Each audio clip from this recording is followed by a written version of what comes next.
Who has been the most improved Raptors player for you this season? Ooh, that's a good question. I'm just gonna have to go with Gary. Yeah. I think when you look at what he brought to the table towards the end of last season and what a lot of people, including myself, expected from him defensively, Mm. I think he has been the most improved player. Like on that side of the ball, like I don't think anyone would have dreamed that he would be, among the league leaders in deflections and wreaking that type of havoc as an on-ball defender. And I think now, especially with seeing Scotty Barnes come along defensively, Pascal Siakam's back up to speed on the defensive side of the ball. Now he gets to take those risks, and nothing's really hurting him. So.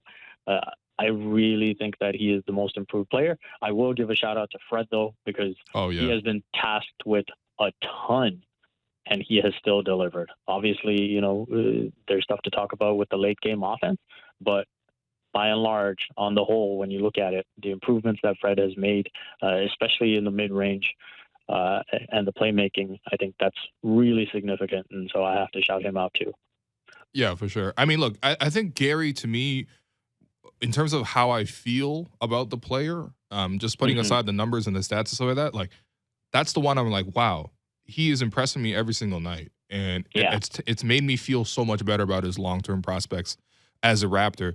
And I think the interesting thing is, so when you look at the actual numbers, it's not that different than what he did even last season as a member of the Raptors. When he started games last season, which was 10 games. 12 games last year he spent as a starter after coming over to the Raptors in a trade. He was averaging, 17 points. He was shooting roughly 40% from three, and wasn't giving you too much in terms of rebounds or assists, a little bit with the steals. But, roughly speaking, his goal is to score, and that's his job is to score. And when he was in the starting five, he was scoring about 17 points a game, which is exactly what he's doing this season. On the season, he's averaging 17 points per game, 3 rebounds, 2 assists, 2 steals. As you mentioned, he's still the league leader in deflections, by the way, per game. And he's shooting 38% from 3, 7.2 3-point attempts per game. So you might think about it like, okay, well, it doesn't look like he's actually improved that much.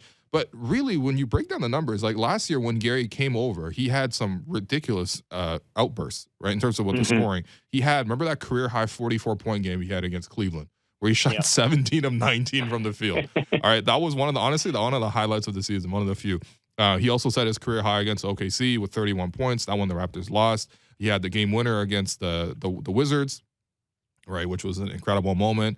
And he had a 23-point game against the Knicks. I remember the Raptors lost that game because, unfortunately, Pascal double-dribbled on his way for a breakaway score that would have put the Raptors ahead in the final minute.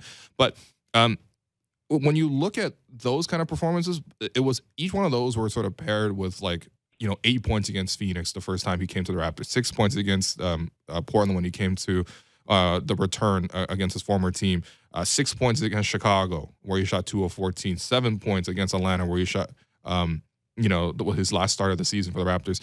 Like, there just is a much more consistent level of play for what Gary has done this season. Like, really, all year, he's only scored under 10 points 4 times so far. One of those when he came off the bench in the first game, which was a little strange, by the way, in thinking back. Why did Gary come off the bench in the home opener while Goran started? That was a little weird to me. But, if you scratch that out, in the 25 games that he started, he's only scored less than 10 points 3 times. And all those are just like bad shooting performances that, sort of outliers, like 3 of 16 against Milwaukee. That game, he had 8 points. I mean, he was just coming back from injury that game.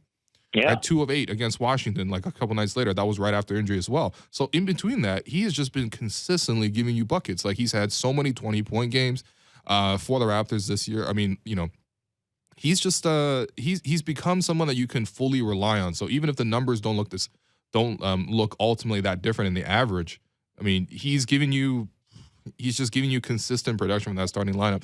Plus the fact that he's playing defense a lot better. Like, I think maybe some of it is still like he gambles a little bit, of course, but at the same time, you can't deny the fact that he's won a lot of those gambles. So I do agree with you, Gary.